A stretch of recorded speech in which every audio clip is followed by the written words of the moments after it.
War is bad. Just thought I'd tell you. Military intervention costs a lot in resources, personnel, and so-called collateral damage. So nations use diplomacy and avoid war.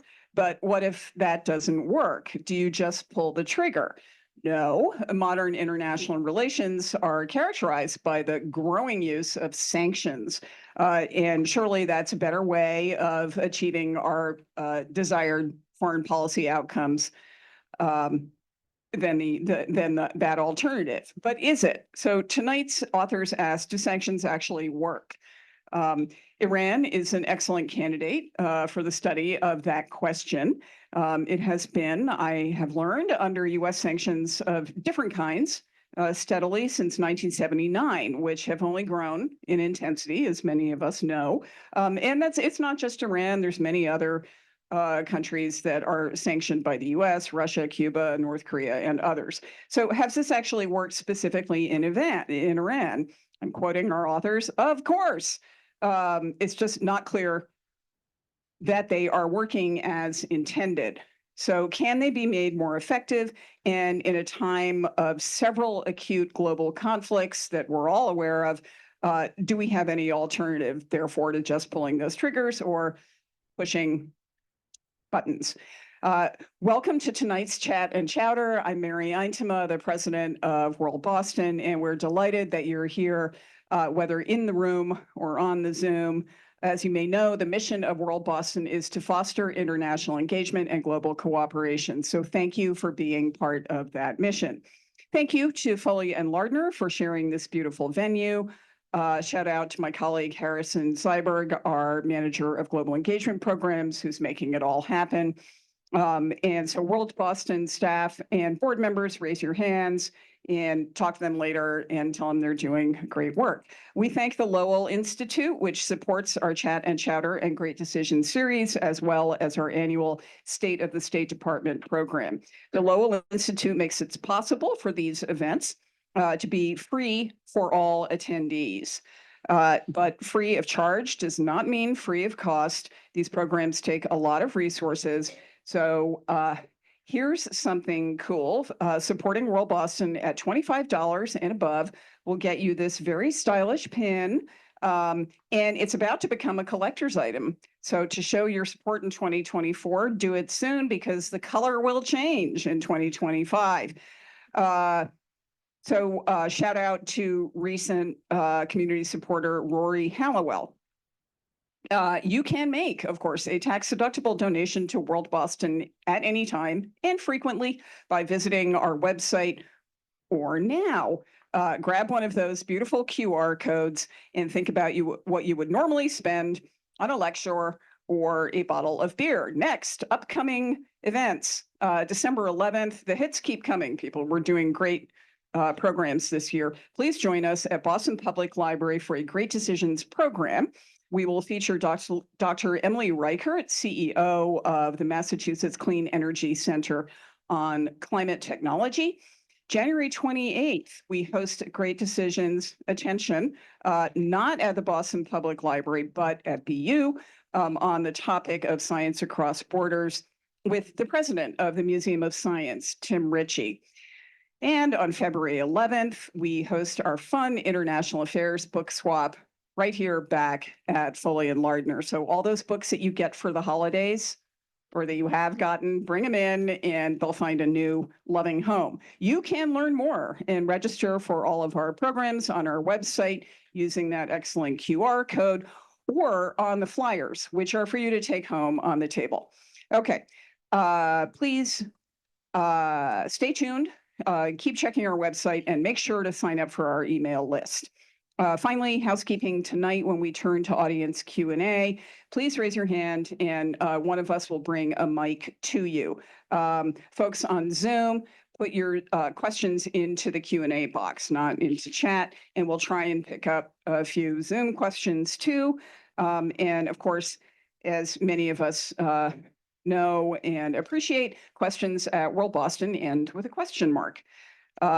So back to tonight's program, we're thrilled to be joined by Narges Bajoghli and Vali Nasr.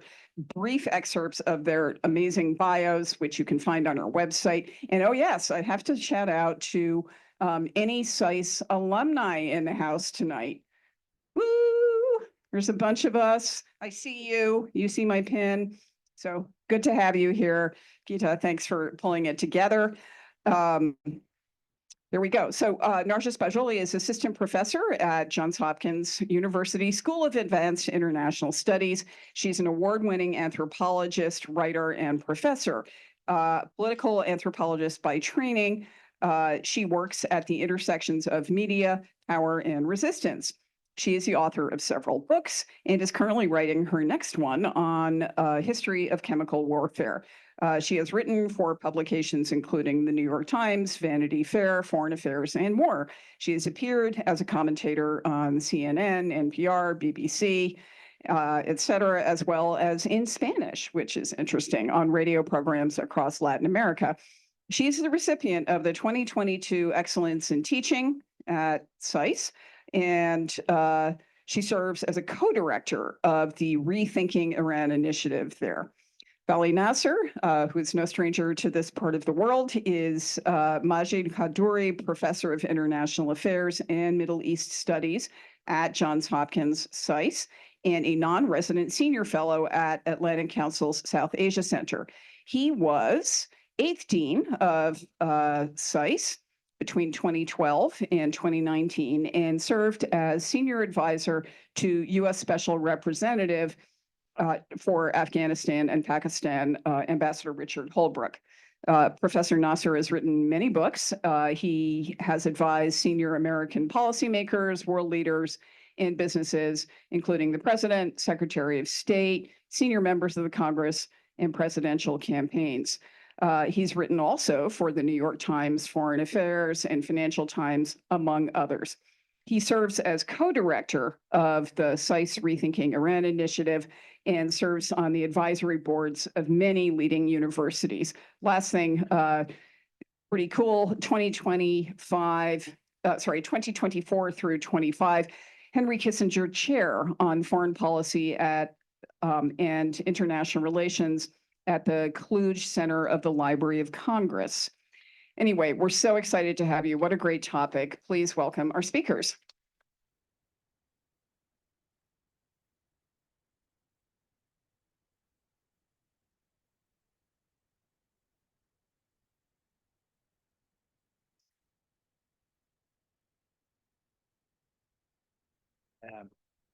Thank you very much, Mary, for that kind invitation, and thanks to for inviting us here. It's really great back to being at World Boston, and then to be with the group here, and also those on Zoom. So Narges and I, we've done this conversation in many different venues, and we thought, first of all, that I start giving an introduction about what this project that led to this book was, what is it that we actually are trying to accomplish, and then in question and answer we can continue talking about sanctions, but also more broadly about Iran, which is obviously the subject of this book as well. So as Mary mentioned, Iran is one of the most sanctioned countries in the world, both in terms of how long it has been under sanctions. Perhaps only Cuba has been, or North Korea have been under sanctions longer than Iran. But also until Russia invaded Ukraine, it was the most sanctioned country in the world.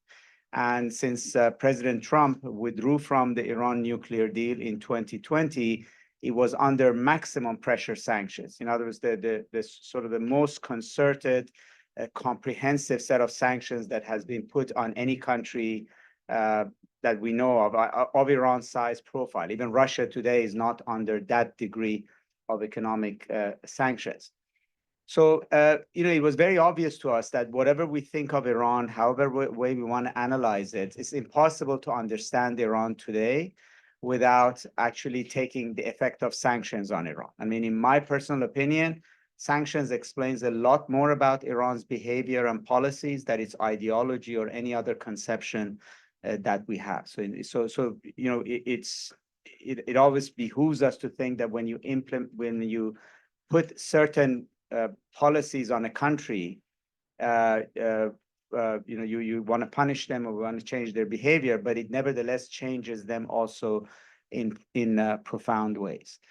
So it is at some level a study of Iran and what the impact of sanctions has been. But Narges and I started talking about this book and the projects that went into that we led at the Rethinking Iran initiative that led to this book. By looking at the fact that the State Department says that since 2001, since the turn of the century, that the United States has increased the use of its sanctions by 900%. That today, a third of the countries in the world are under some form of US sanctions, right? And most Americans don't actually think about this and don't think about the fact that sanctions are the most important, if you would, prolifically used first-to-go tool of American foreign policy, right? And we almost sometimes impose them without actually having a second thought about not only what do they do, but are they actually effective? Do they actually get things done, right? And what are the consequences of putting sanctions on a country? And I just give an anecdote of why this is important. United States has had extremely stringent sanctions on Venezuela for some time. It doesn't have nuclear weapons. It doesn't have a nuclear program. It's not supporting Hezbollah. It's not doing any of the things that you could accuse Iran or Russia of. But we just didn't like its government for varieties of reasons. Now, there's a lot of problems in Venezuela, but there's no question. It would be disingenuous of us not to say that the situation in Venezuela has nothing to do with US sanctions. If that's the case, then why we keep putting it on them? I mean, you can't sort of say, we're going to sanction a country because we think sanctions are important, but when bad things happen, say, oh, we had nothing to do with that. It's everything else that's the problem other than the one thing that we have put on it. Now, since we put sanctions on Venezuela, a quarter of Venezuela's population has left the country. Another quarter of the population is about to leave the country. That's half the population of Venezuela. And I'll give you one guess. Where do you think they're going? What is the biggest impact of that migration has been? Yes, exactly. In other words, the unintended consequence of just throwing sanctions at countries without even thinking about what it's doing is blowing back in our face. The single most important way to reduce at least the Venezuelan component of sanctions pressure the migration pressure on the United States is actually have a conversation about sanctions, which is not happening, right? It's not happening at all. Most Americans don't even know what sanctions are, right? What is it that is sanctions? And I'll hand it over to Narges.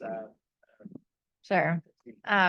First of all, hello, everyone. Good evening. And thank you so much for the generous introduction and for all of you for being here this evening. So picking off on where Vali left off, sanctions are supposed to do one of two things from the perspective of policymakers. Economic sanctions are meant to either put enough pressure on a ruling establishment to force it to change behavior, or if that doesn't happen, put enough pressure on the population of the targeted society to force some kind of pressure from the bottom up, either in the form of protests or uprisings or regime change of one kind or another. So those are sort of the two main ways in which sanctions are supposed to work. Now, sanctions developed in the aftermath of World War I, mainly because decision makers at the time were sitting around and seeing the carnage that World War I had produced, and they were looking for tools that they could develop that would handle and deal with sort of quote unquote rogue states without leading to the types of human damage that they saw around them after World War I. And so they began to develop this notion that we could pressure societies economically without needing to put boots on the ground. And Woodrow Wilson, when they were developing sanctions in 1919, said economic sanctions will produce so much pressure. He called it a silent, deadly weapon. And he said that it will suffocate nations to such an extent that no other nation that sees this kind of suffocation would dare to cross the red lines to come under sanctions. So sanctions were supposed to have a deterrent effect. Right? It was supposed to put enough pressure on a society, sort of create a blockade around it in order to create deterrence for other states to not do things that would go against, sort of be bad actors in the international sphere. But as Vali has mentioned, since the turn of the 21st century, sanctions have increased by over 900% from the United States. So that means that, first of all, sanctions are not having that kind of deterrence effect, right? So Russia sees that Iran is under maximum pressure sanctions and still invades Ukraine, knowing that the primary response to that invasion will be significant kinds of economic sanctions. So that deterrence quality has been taken off of the table. As over 1/3 of the nations around the world are under one form of US sanctions or another, this begins to have other kinds of blowback effects, which we'll talk about in a second. But as I started out saying that there are two ways in which sanctions are supposed to work. Now, the question that's oftentimes asked is are sanctions working? And what we came to in this book was that that's the wrong question to ask. Because of course, a country with the economic size of the United States and the power that the US dollar has in the world economy, when it puts sanctions on a targeted society, of course, sanctions do work, in the sense that they do create massive inflation. They do create a push into poverty of the middle classes, right? So there are things that sanctions do, but do they work in the ways that they are intended to work?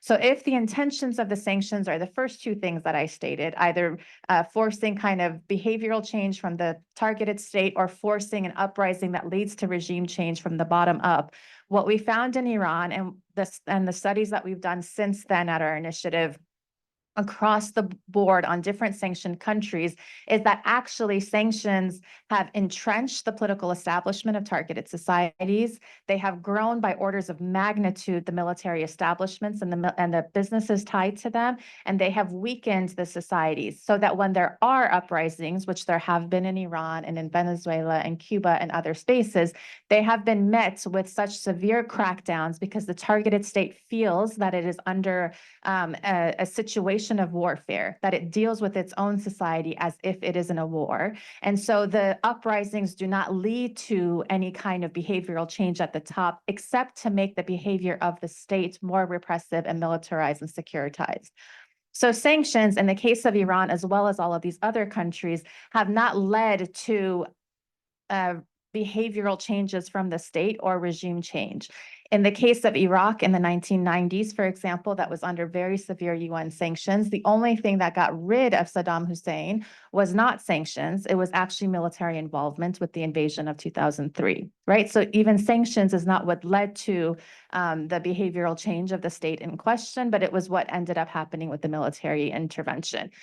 So under these circumstances, how is it that the military and political establishment become further entrenched and the population becomes weaker?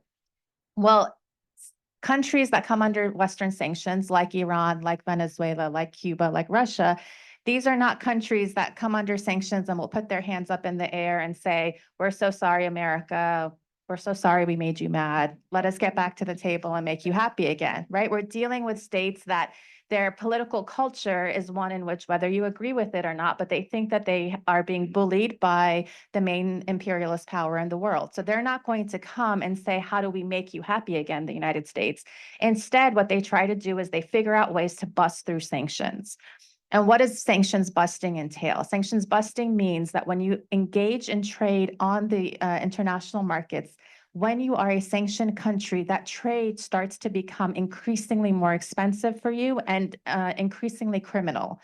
So formal trade markets start to become unavailable to you because no bank, no insurance company is going to start to or do business with a country like Iran or any other sanctioned country because it doesn't want to come under the penalties of the United States and the Department of Treasury.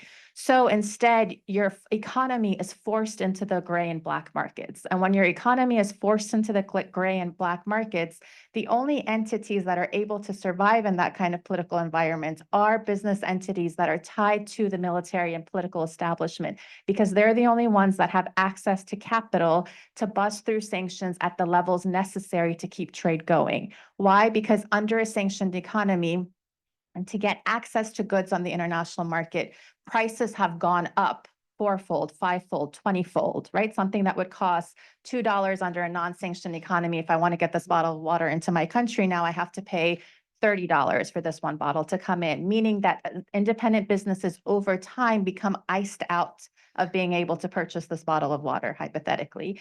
And instead, it's the entities that are tied to the military and political establishment that can have the capital to be able to do that, and the infrastructure to bust through sanctions so that they don't get caught. Secondly, it's the military establishment that controls the borders of a state. So what comes in and out of customs. Under a sanctions economy, again, when things go into the black and gray market, that means that there's a lot of cash flowing around and there's a lot of kickback to that cash. So when goods are coming in and out of customs, that cash and the kickback from that cash is going into the pockets of the military elite.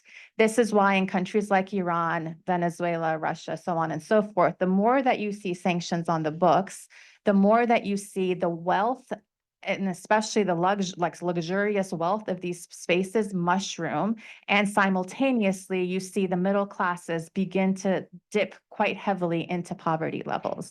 So these are sort of on a broad scale what's happening.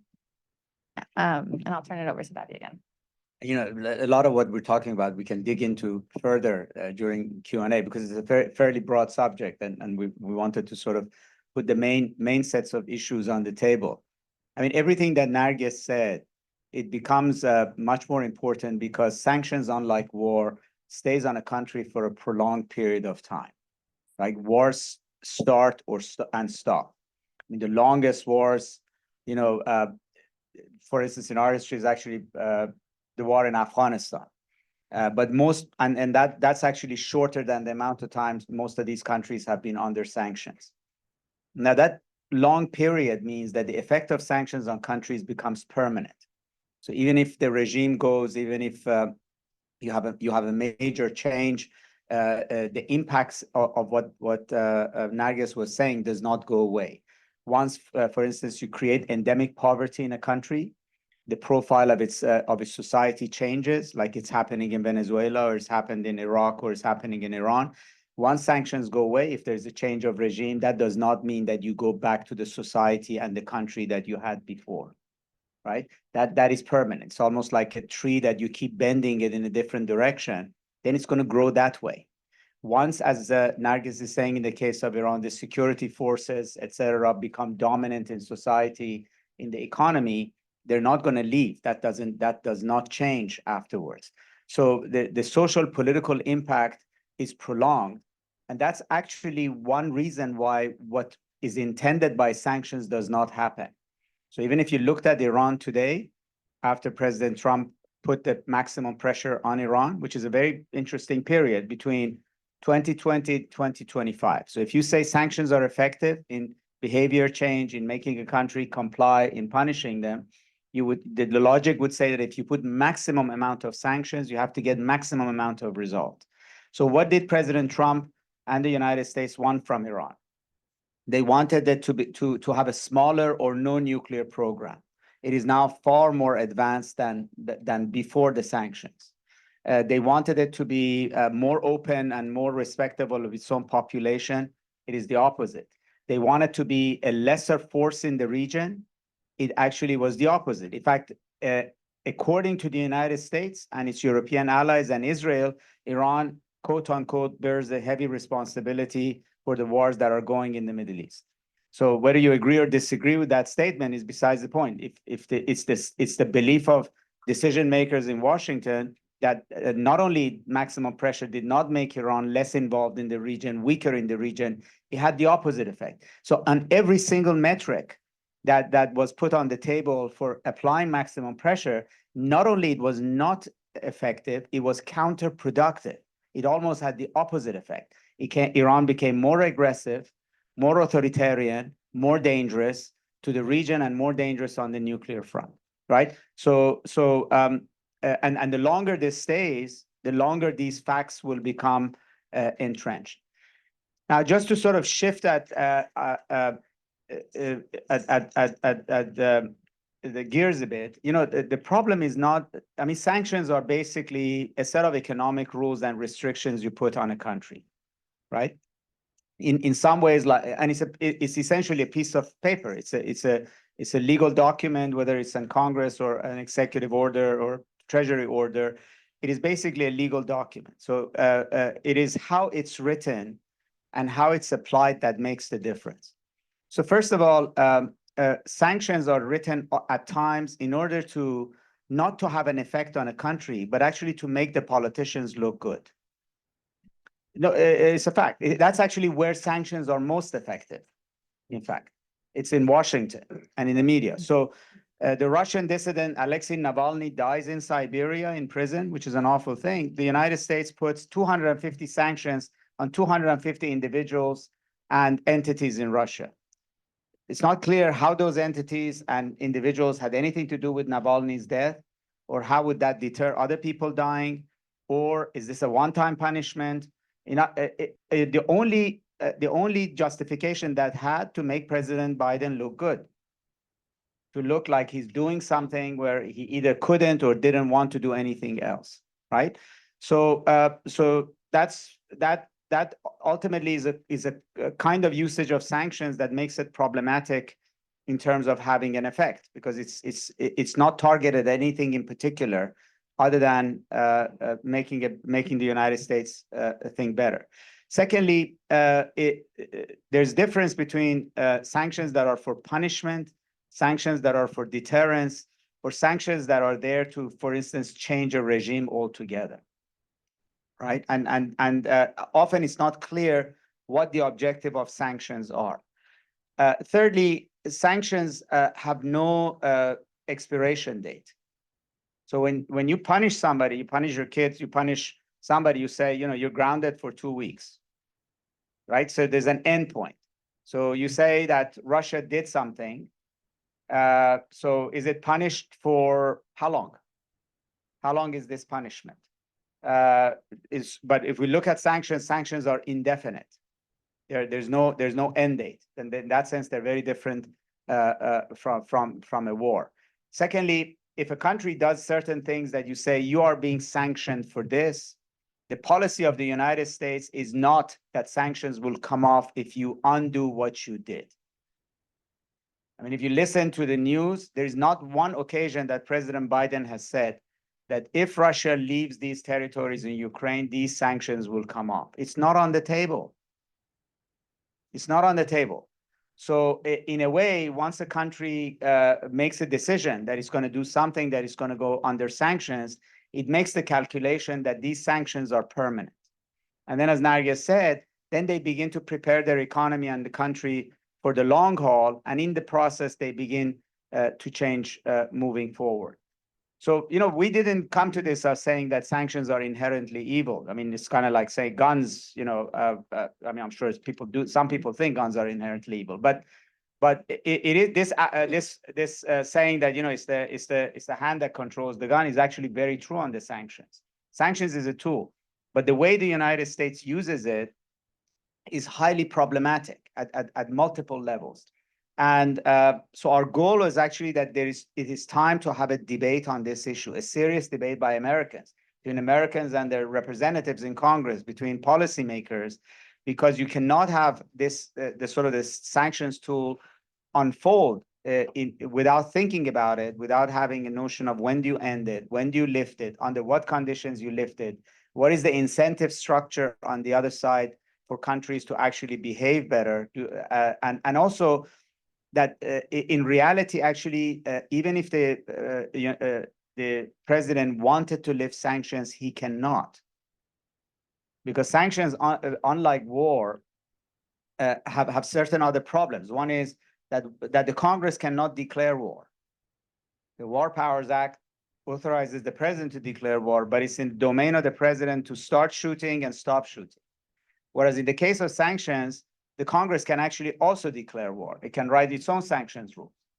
It can basically dismiss what the administration says and impose its own sets of sanctions.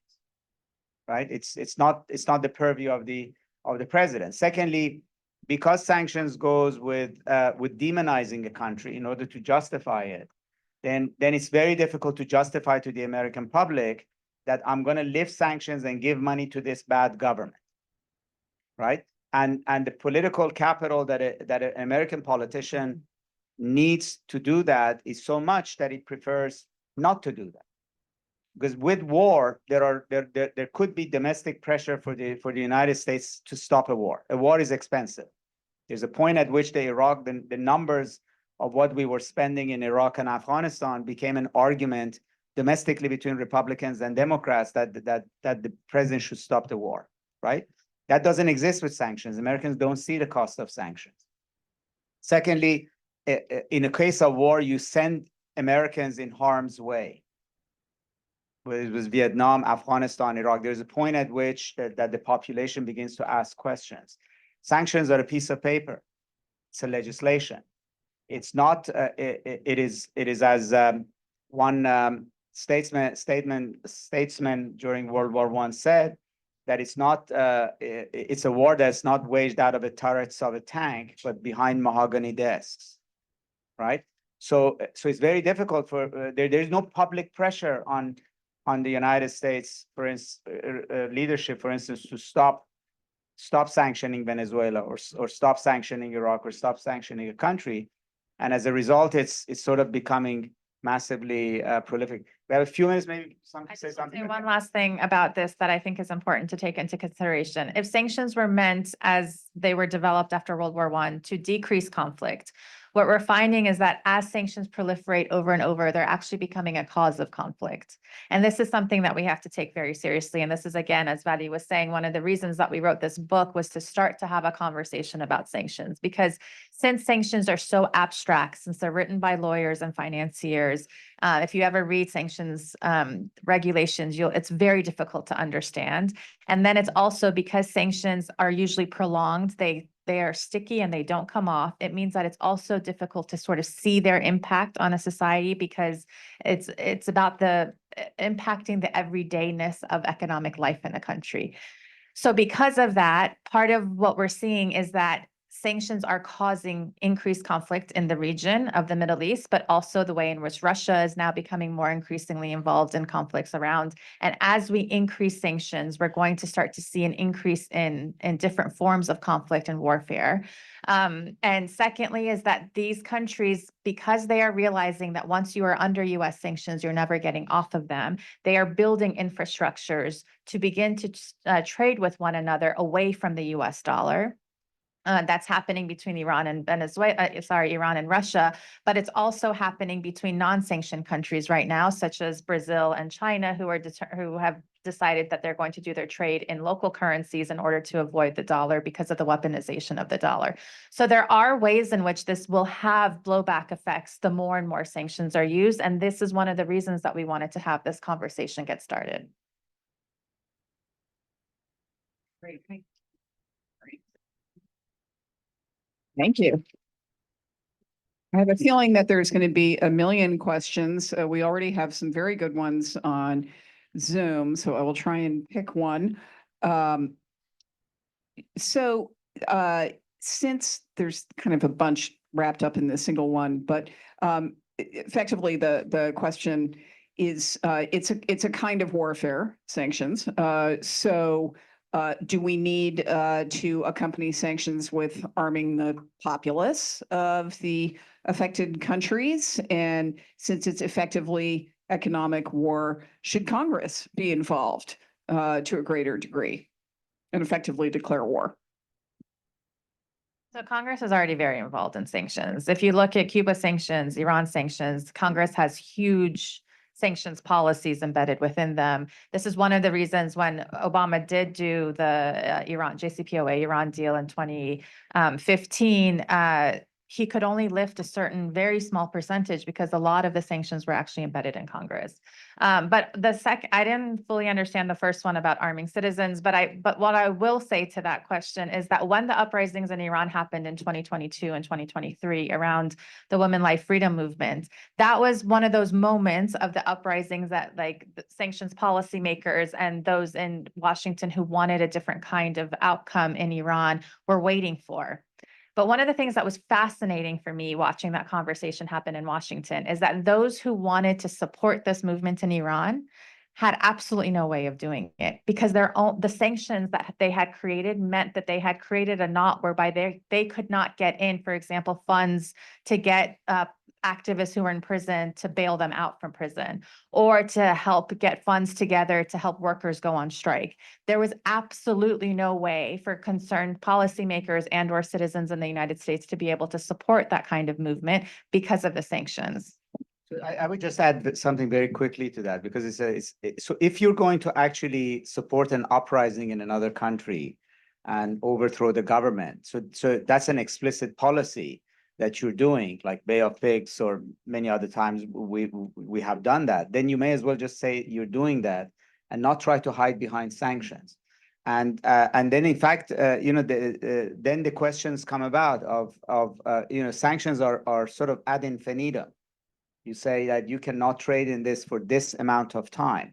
And still, the question becomes that if your objective is to change a regime, then in fact, maybe for the country it's much better to support an uprising rather than to impoverish half the population, destroy the middle class, basically change the direction of that country forever, and then hope that the regime would go after that. So even if you're basically dedicated to changing a regime in a country, irrespective of whether that's wise, moral, etc., still there's a problematic the way we're trying to do it. Because it's not happening, and we saw in Iraq that when we arrived in Baghdad, that was the country that we had created was not the one that we expected when we arrived there. Thank you. All right, so now we'll go to the room, and I want to invite anybody who's never been to World Boston or anybody who's a student, really encourage you to ask a question. And also, when you ask a question, if you want to identify yourself, feel free. If you don't, that's okay too. And wait for the mic to come around. And I'm going to get out of the light so I can see what's happening here. Yeah, right over here.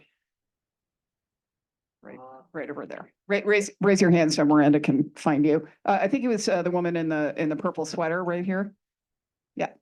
Hi, I'm a SAIS grad actually. So my question is, yes, I mean whether the sanctions work or not, and you touched upon the issue of American people not being aware. And I think one of the key ingredients in this mix is how are we going to make the American people more educated about the sanctions and their effects and how it's affecting our foreign policy. Do you have any suggestions about how we can go around that? Because it seems to be one of the ways to solve this problem. Yeah, this is a question I think about quite a bit, actually. Now, I'm under absolutely no illusion that even when we have opinions about foreign policy, that it actually makes an impact. Okay, this is not the time that we're living in, unfortunately, and we have to figure ourselves out of this situation. But nonetheless, I still think education is important. That's why I'm an educator. Some of the ways that we've developed is that we now, from our research and from this book, actually, we developed a graphic novella, and we have put it out. It's available, you can get it. Because one of the ways that you change how people think is that you tell them stories. This is how human beings understand the world, is through storytelling. So that was one component that we undertook. We are now, we've developed a curriculum with teachers for high schools and colleges, and we are disseminating it to over 500 high schools and colleges around the country starting in January. And we wrote this book, as you'll see, it's meant for a broad audience. So we wrote it without academic jargon. there's a lot of storytelling in the book. We try to visualize what's going on for all of you and for everybody involved. And we're hosting constantly lots of events and talks about this. And we're hoping and we're seeing that it's actually, once you begin to explain sanctions to people, the mysticism of sanctions begins to go away. They begin to actually really understand it. And then those conversations just begin to ripple out. Can you mention what the book is or where people find it? Which one? The graphic novel? Oh, yeah, it's called Lives Under Sanction, Sanctioned Lives, sorry. If you go on our website, rethinkingiran.com, you'll see the graphic novel there. It's up for free. And it's also printed and up for sale, but we're putting it out for free for the educational purposes of it. Okay. So let's see, over here, gentleman right here. Hi, John Osborne, SAIS class of 92. Anyway, thanks for coming to Boston. I'm thinking about this question that was at least implied in my mind in the earlier one that Mary raised about, let's say, the thin line between sanctions and acts of war. And I'm wondering what you guys have thought about the use of a naval blockade to affect sanctions. You know, is that properly considered as part of a sanction regime? Does it help you from an intellectual or policy analysis perspective to think about the overt actions that go beyond the lawyers and the Treasury guys? So, you know, partly the answer to the question is we have to know what our purpose is. So when President Trump put maximum pressure sanctions on Iran, he personally said that he wanted Iran to come back to the table to renegotiate. Although his Secretary of State implied that the goal was really regime change, but neither one of them said that they wanted to go to war. In fact, the way they marketed the idea was that the sanctions was an alternative to war. But when the United States, after a year of maximum pressure, Iran had not come to the table, President Trump said that, you know, he's now going to take Iran's oil exports to zero. A blockade in the old days means that you actually put a naval armada and prevent things, you know, ships going in and out. And the United States actually threatened it would do that. Any tanker leaving the Gulf, et cetera, that was Iranian, they could interdict it and apprehend it. But you put blockade by making it impossible for insurance companies to insure a tanker fleet, right? You make it impossible for anybody to buy anything from a country. Like if you kick Iran or Russia out of this messaging system that governs relations between banks, you basically, you cannot send money to Iran, you cannot receive money from Iran because it's just not part of that system. You physically cannot. Then you put secondary sanctions on other countries. You say any other country, any other entity, even though they're not American, if they do trade with Iran, they will be sanctioned as well. So it's pretty much a blockade. So when they said that, Iran's response was actually to attack an American drone in the sky, attacked naval tankers in UAE, and very boldly attacked oil facilities in Saudi Arabia. And it was President Trump that actually blinked. I mean, he said at one point that you know, the aircraft on the aircraft carrier were locked and loaded, and I decided last minute that I didn't want to do that, right? And so what he found out, what President Trump found out, was actually maximum pressure was sanctions was not an alternative to war. It brought Iran and the United States into a 48-hour period that they could have gone to war, right? So I think maybe if the lessons learned this time, the understanding would be that that this is not an alternative. So if you put a blockade on a country, that country sees it as an act of war. So it either surrenders, it comes out with a white flag, or it's going to fight, right? And that's what happened with Japan in at the time of World War II. I mean, I was just recently reading this brilliant book on the Tokyo trials. And in there, the Japanese defendant said that the decision to attack Pearl Harbor was pursuant to the blockade of purchase of oil by Japan from Southeast Asia, right? So now again, history can be you can say that's not true, et cetera. There are other factors, but there's enough historical evidence to suggest that we don't see sanctions as war, although sometimes we do refer to it as war. But the other country sees it as war. If you're going for a country's jugular, at some point there's no difference between if you're sending missiles or you're basically trying to cut off all economic activity. So then you are basically subject to how that country sees it. You cannot play chess on both sides of the board at the same time. You make a move, you make a bold move, then the other side is going to interpret that move and is going to look at its options. And there's a fine line where you literally are, when President Trump said, I'm going to take your oil to zero, what does that mean? Is that I'm going to destroy your country. So is there a real difference in Iran's eyes between hitting him with bombs or that? So their reaction was a preemptive strike. And the goal was to actually make President Trump understand that the next step would be war. And seeing that, actually, it was the United States that backed down. Okay. He never took him to zero. So I'm going to ask the question. I'm going to jump in because I bet it's in many people's minds. So what does work? Folks walk away from the negotiating table. That's the end of diplomacy. The sanctions just make the bad guys, let's say, dig in. So what does work in getting the other guys, whoever they may be, to do what this country say want? I mean, sanctions could work better if they're done properly. Okay. Like, if you told Russia or Iran that these sanctions will come off automatically, right? And you create domestic mechanisms if you did X, Y, and Z, and you could guarantee that you would do it, then you could basically actually create an incentive. Punishment without endless punishment without incentive just doesn't do the trick. Okay, thank you. Just if I could add one yeah. thing to that is that sanctions have now become an entire industry. It's an actual regime. So what do I mean by this? One is that the proliferation of sanctions, to the extent that we've had them, has created an entire industry of compliance officers and lawyers in every major bank and multinational corporation around the world. So that means that now any country, for example, even if it's under a targeted sanctions and it's doing business somewhere, the compliance officers, because they're so afraid of coming under either some kind of penalty or secondary sanctions by the United States, will, for example, stop trading with vast swaths of African countries because of the proliferation of sanctions.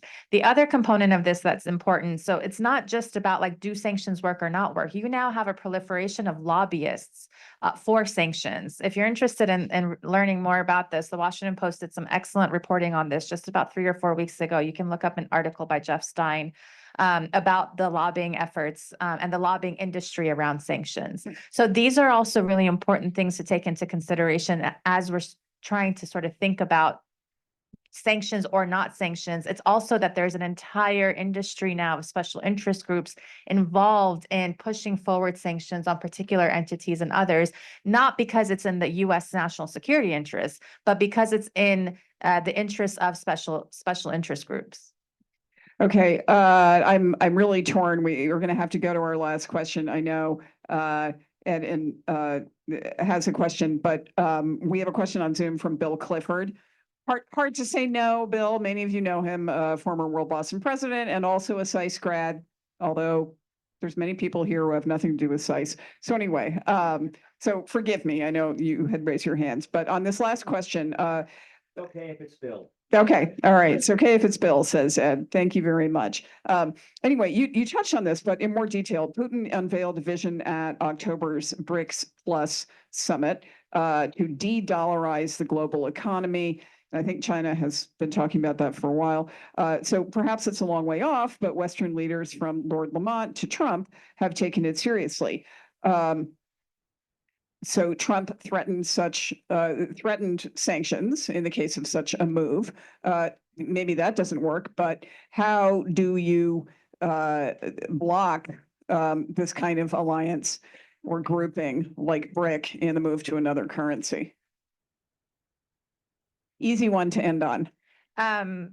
I'll just say a few short sentences and pass it off to Vadi. When you weaponize the dollar, sanctions effectively is the weaponization of the US dollar. Okay, when you weaponize the US dollar and you proliferate it to an extent that it does, it's like Vadi says, you're playing chess on one level, on the table, but other countries will begin to respond in kind. So if countries start to believe that they might do something that might make a particular US president mad, or they're not sure if what they do will make this president mad, but another one might get elected in 4 years and that one might become angry at them, then they might come under sanctions and that's going to completely upend their economy. So countries are now looking at this proliferation of the weaponization of the dollar, and they're thinking to themselves, why are we going to put our economic well-being at the hands of the temperaments of the ups and downs of politicians and the political class in the United States? Let's look for alternatives.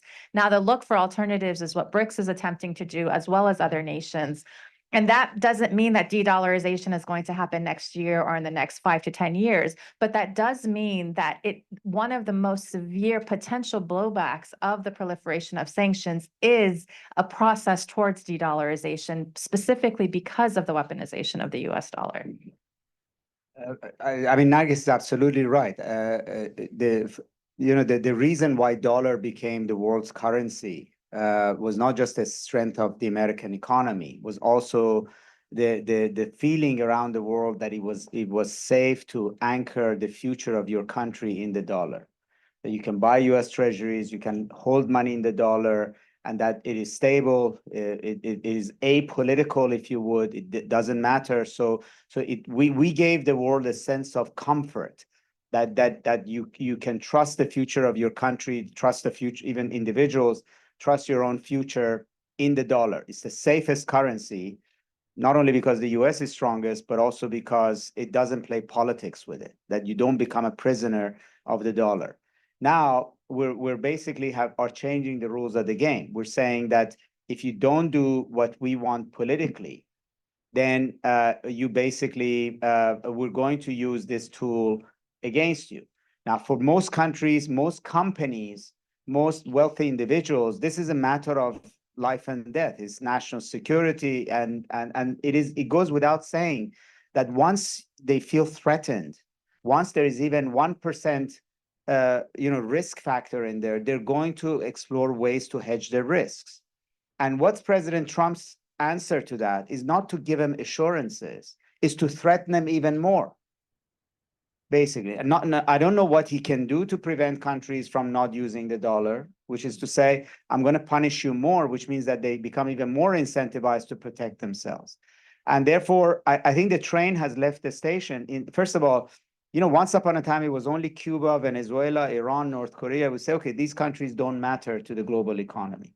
Now we're sanctioning everybody and anybody at such a rate. Larger economies like Russia, like China, understands that the sanctions are coming. At some point, China is going to be also under sanctions. So as larger and larger parts of the world become part of this, have the same common interest of protecting against the dollar, they also find greater possibilities that Iran alone didn't have. That if you said China, Russia, Iran, then they can jointly think about mechanisms for trading, for doing things that you can do with individually they were not able to do. And the solution that President Trump is putting forward is actually to threaten the global economy more and more. I mean, tariffs is one thing, but sanctions is a whole other set of things. And so I think actually, even people in the Treasury who wrote some of these sanctions rules, I mean, we have some of them teaching at SAIS, would say that if they envision that the dollar would cease to be the world currency 100 years from now, they would say now that has already moved to 50 years from now.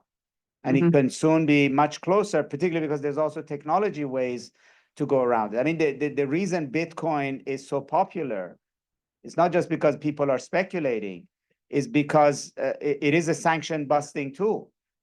it's a way of going around, moving money around when you can't go through regular banking channels. Okay, I think there is a lot more to talk about, but unfortunately, we're not going to talk about it right now because we have to respect time. So please join me in thanking our speakers. And please join me in buying books over in the corner there. And please join each other in networking. We've got a great crowd, lots of new people. We're here till 7:30. So thanks for being here.